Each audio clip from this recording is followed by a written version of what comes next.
There's a number that determines when your savings account stops helping you and it starts quietly working against you. And most people never calculate it. So they keep saving month after month, feeling responsible, feeling disciplined, while the compounding gap between where they are and where they could be grows silently every single month. Now, here's the thing that nobody tells you: saving more money past a certain point, it's not responsible, it's just comfortable. And comfort and optimization are two completely different things. Cash above your planned short term and emergency fund reserves may have a lower long term return than invested assets. That gap compounds, and on $30,000 above your ceiling, sitting in a savings account, that gap over 10 years is over $100,000 in lost compounding. Now, that number is real. And by the end of this video, you're going to know exactly what your ceiling is and exactly what to do with everything above it. Now, here's the belief that keeps most people from ever building real wealth, and it sounds completely reasonable.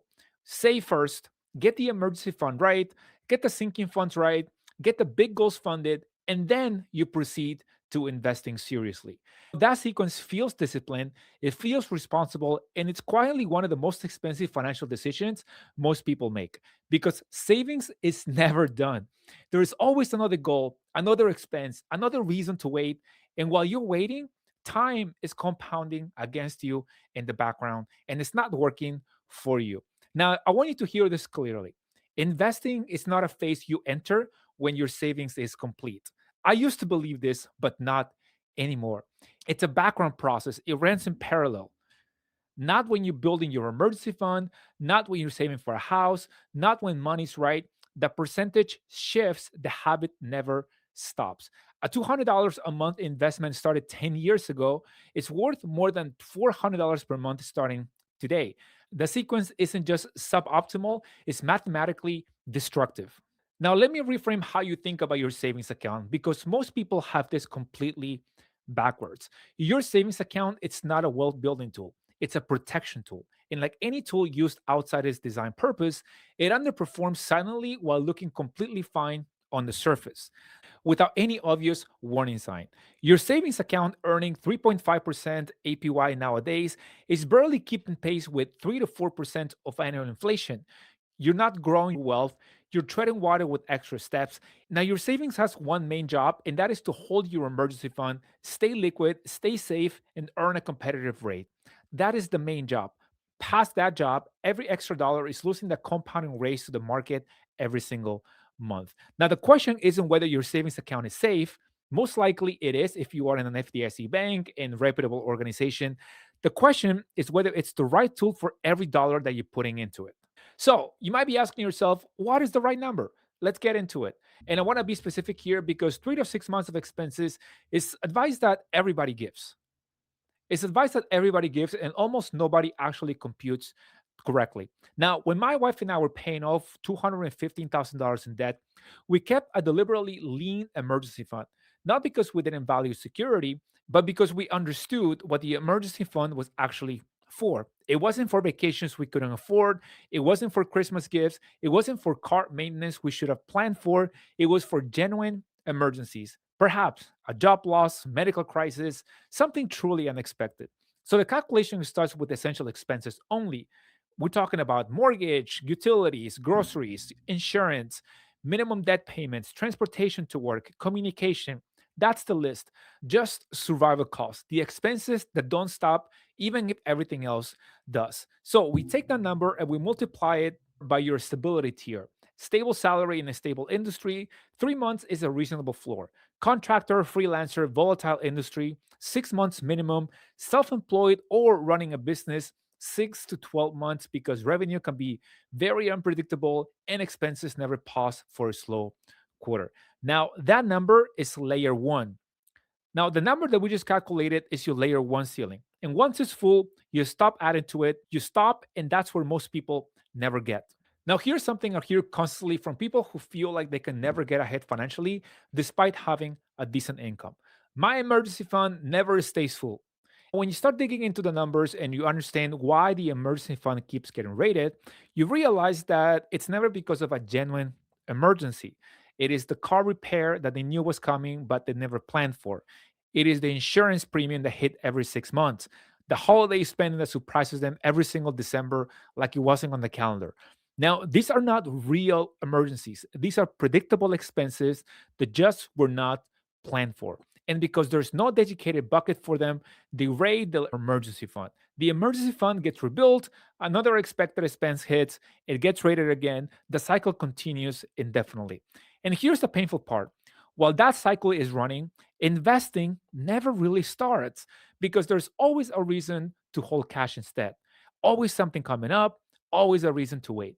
The emergency fund is not the problem. The missing layer is the problem. And the fix is simpler than most people think. Now, a sinking fund is just a label savings account. A sinking fund is just a label savings bucket for something that you know is coming. That's it. No complexity, no special account, just intentional separation of money that has a specific purpose and a specific timeline. Full disclosure, sinking funds is what's allowed me to protect my emergency fund whenever I got unexpected bills like car maintenance or home repairs, holiday gifts. These are not surprises. They're just unfunded. And the moment you fund them intentionally, they stop feeling like emergencies. They stop hitting your layer one, which is your emergency fund, and it finally stays intact. Now, the way I like to think about this is that sinking funds are the firewall between the expected and the unexpected. Your emergency fund, layer one, is for the things that you couldn't see coming. Layer two is for the things that you could see coming, but you didn't plan for. They serve completely different purposes and they should never share the same bucket. Now, in practice, this lives in your high yield savings account. Same account, different mental or physical buckets. Now, for example, I use SoFi. I've been using them since 2018, and their vaults make it very simple to save for different goals. Now, here's a shift that most people never make, and it's the most important moment in this entire video. Now, I want you to think about someone that you know. Maybe it's you who has been planning to start investing seriously for years. They're waiting until emergency fund is fully funded, then they'll start. Then a goal comes up. Maybe it is a house, a car, a baby, and they wait a little longer. The rates drop and they want to wait for better conditions. Then life happens again and again and again, and they keep waiting. Now, I am somebody who, just like you, grew up with no financial playbook. Nobody in my household talked about compound interest or index funds or Roth IRAs. When I started figuring this out in my 20s, I made the same mistake. I thought investing was something that you did after you had your financial life sorted, after the debt was gone, after the savings was built, after everything was in order.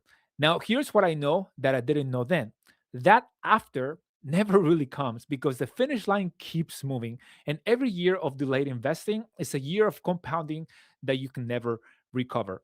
Think about it like this: $300 a month starting at 30 at 8% returns becomes $440,000 by the age of 60. Now, the same $300 starting at 35 becomes only $280 by the age of 60. That $160,000 gap is 5 years of waiting, 5 years of feeling responsible, 5 years of getting ready to invest.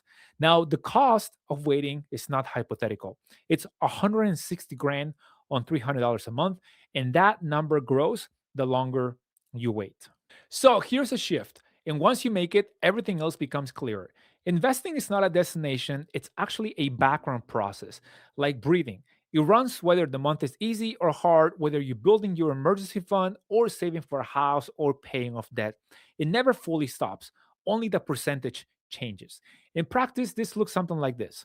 Your 401k contributions runs every paycheck. Always. At minimum, the employer match.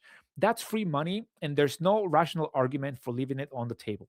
Now, your Roth IRA gets a contribution every month, even if it's $25, $50, 100, because time in the market beats amount in the market every single time. When my wife and I were attacking 215 grand of debt, we kept investing, not aggressively, but we never really stopped completely because we understood that stopping the compounding clock has a cost that debt payoff math doesn't fully capture.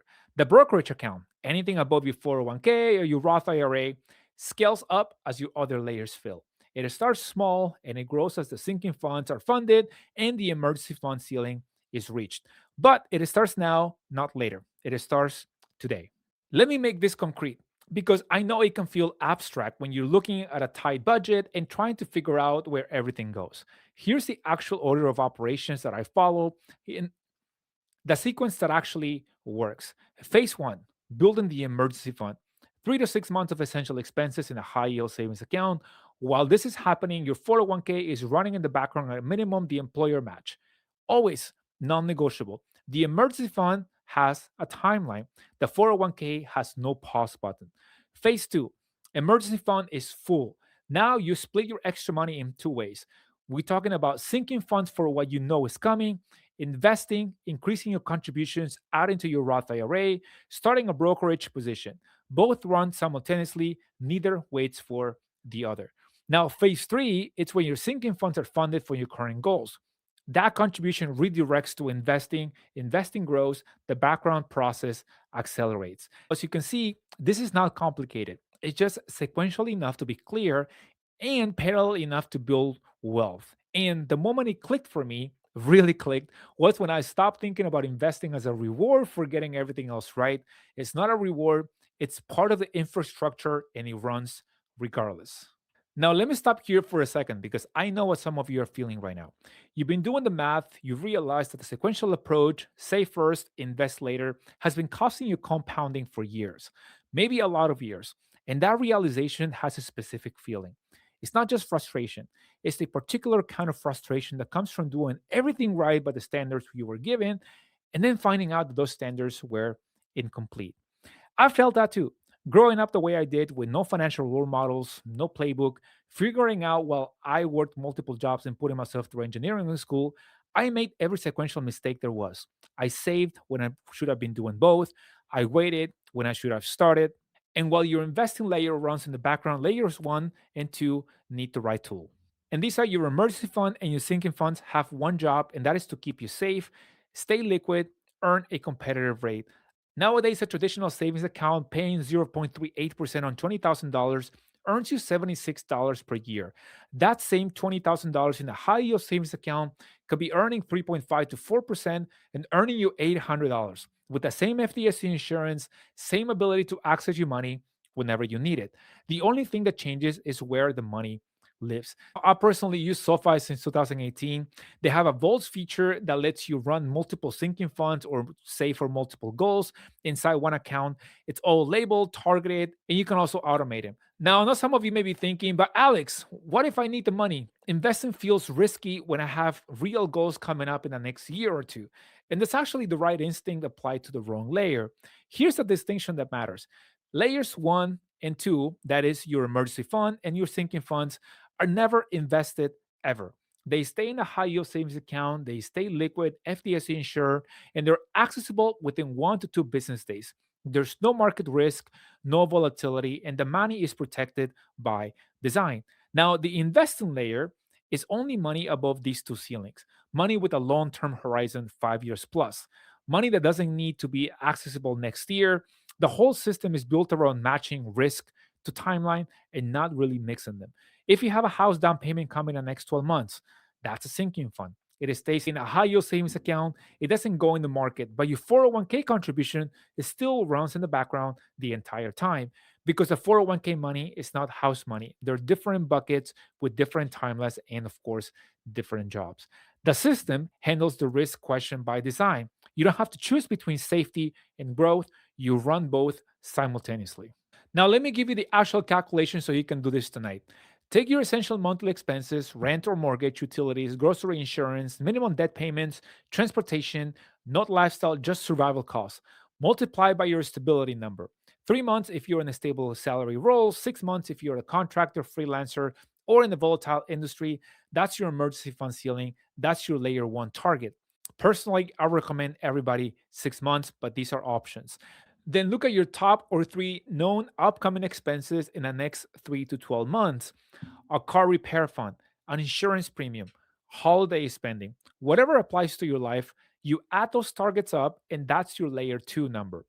Everything above those two numbers that is not earmarked for a specific near term goal with a timeline under 12 months has a higher potential return in the market than it does sitting in a savings account. That's not a recommendation to gamble. It's a recognition that money with a long time horizon belongs in a long horizon vehicle. Calculate your ceiling, fill it with the right tool, let everything else work harder for you. So now you have a framework most people spend years trying to piece together because nobody really explained it clearly for them. The tool for layers 1 and 2, a high yield savings account, SoFi or Barclays, link to the description. The system is simple, so start with the foundation. If you don't have a high yield savings account for your emergency fund and sinking funds yet, that's your first move. SoFi is my personal pick since 2018, up to $400 bonus, vaults for sinking funds, full ecosystem in one place. Barclays is my runner up, no direct deposit required, consistently strong rate, zero complications. Both links are in the description below. And if you're ready to start your investing layer, there's also going to be a link in the description where you can start investing today. Now, nobody handed me this framework. I grew up without it. I figured it out while working multiple jobs, putting myself through engineering school, paying off over $200,000 in debt alongside my wife. The system works because it's built on how money behaves, not how we wish it would. We were not given the playbook, so we build it ourselves and then we share it. That's what the channel is about. Build a system, do the work. I'll see you guys on the next one. Take care. Peace.